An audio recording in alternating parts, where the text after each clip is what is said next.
In rewatching Jake Gyllenhaal's performances in Donnie Darko, Zodiac, and Nightcrawler, a common thematic element I found in his acting is him staring down death. Whether it be in the form of a giant bunny rabbit, a serial killer, or a car crash. That is to say, his performances are linked in that his characters come face to face with the chaos and anxieties of the societies they inhabit, and then reflect that disorder through their actions. The films even share patterns in how Gyllenhaal acts and reacts over time.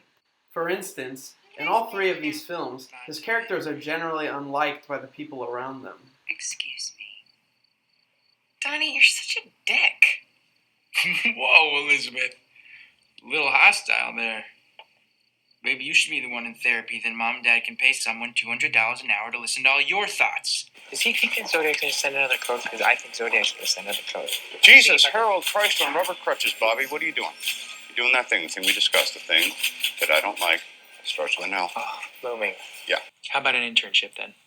A lot of young people are taking unpaid positions to get a foot in the door. That's something I'd be willing to do. I'm not hiring a fucking thief. Jake Gyllenhaal's characters in these films become obsessed with information that they have discovered.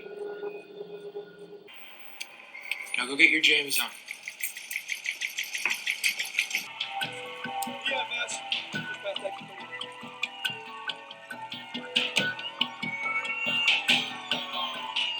Their obsession over this new information eventually leads to a complete loss of touch with reality, which is shown by Gyllenhaal's manic acting style.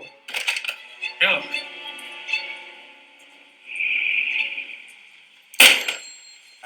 Your discretion is advised. Here's what we know.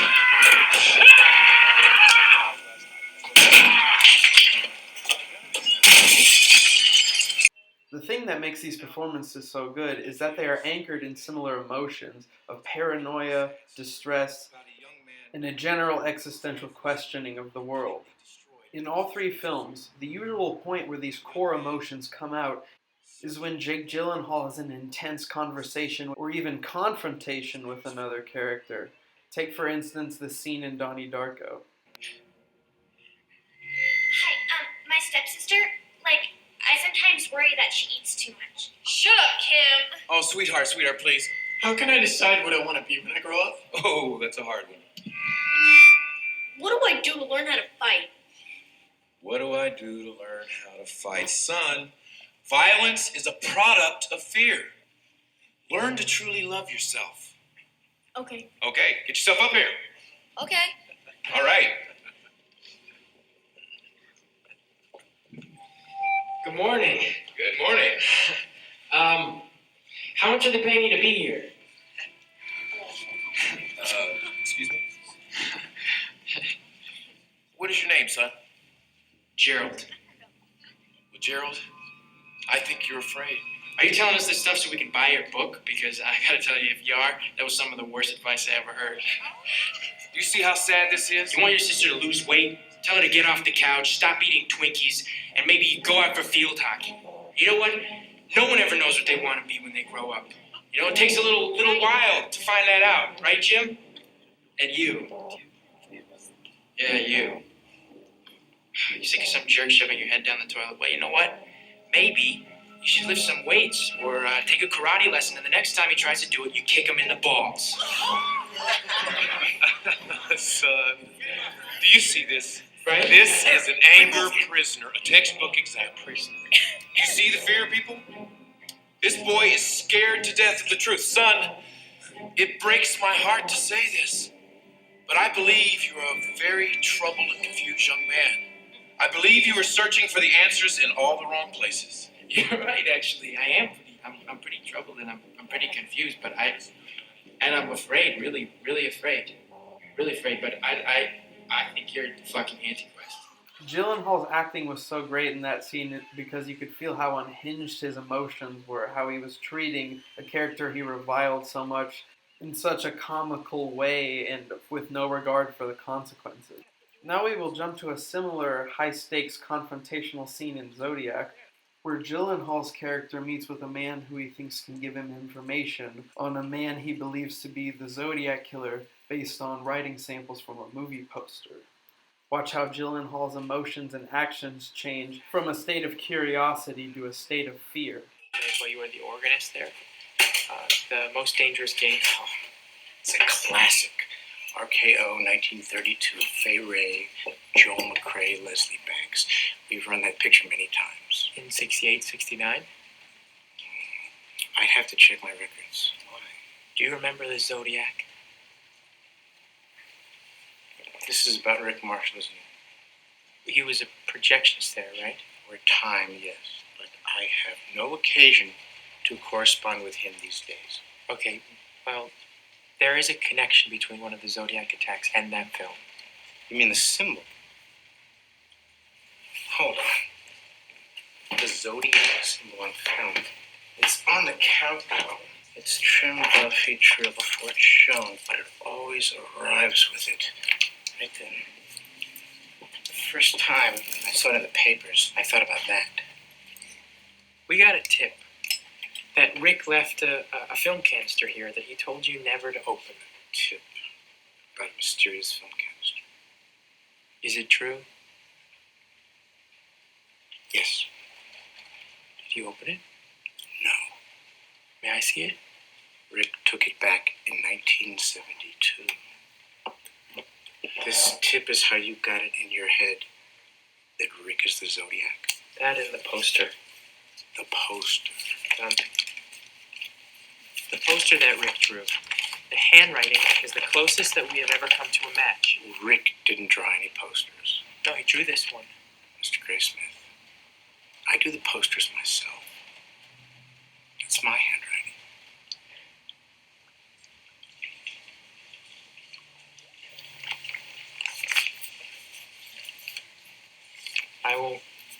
I won't take any more of your time.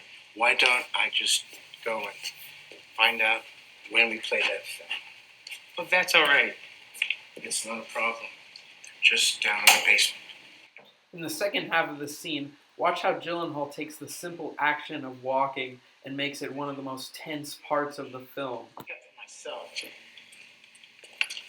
Cheapo knockoffs like you brought today, I end up tossing it to the back alley.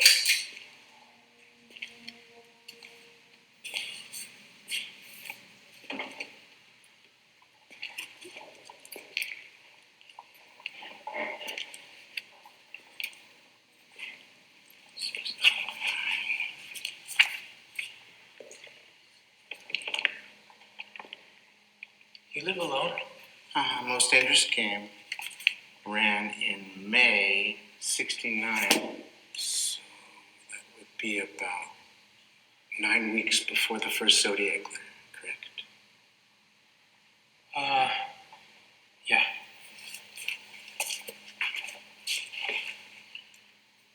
Do you think he saw the film in our theater and was inspired?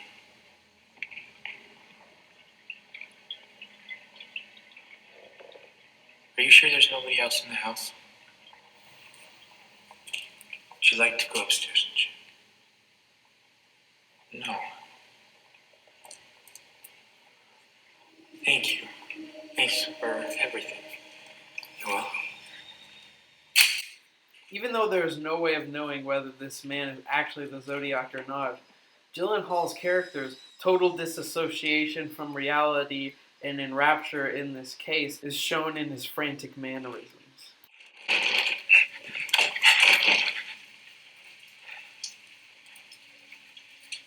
It's locked.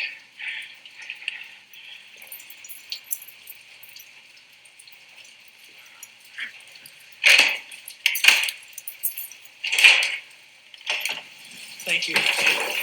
Lastly, we will look at a confrontation between Gyllenhaal and Riz Ahmed, who plays Rick in the movie Nightcrawler. Watch how different Gyllenhaal acts between these two clips of car dialogue. In the first clip, he is appeasing Riz Ahmed. In the second clip, he is outright threatening him.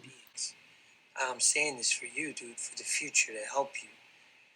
Because you got a seriously weird-ass way of looking at shit. You know you do. I mean, you know what your trouble is, man? You don't fucking understand people. Okay? I'll take the first watch. I don't believe anything you say. Man, this is fucked. Do you know I've never once sworn in front of an employer? I'm not doing it. I'm not getting out the car. You're making a mistake. I don't care about the fucking job title.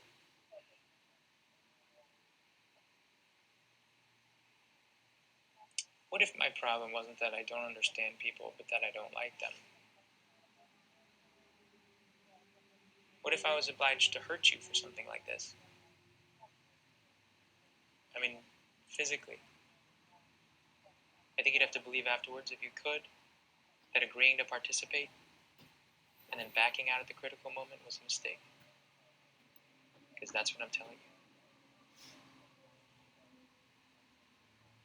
As clearly as I can. A car chase scene later, Gyllenhaal's action of trickery leads to Riz Ahmed's character actually being hurt physically. Fatally, that is.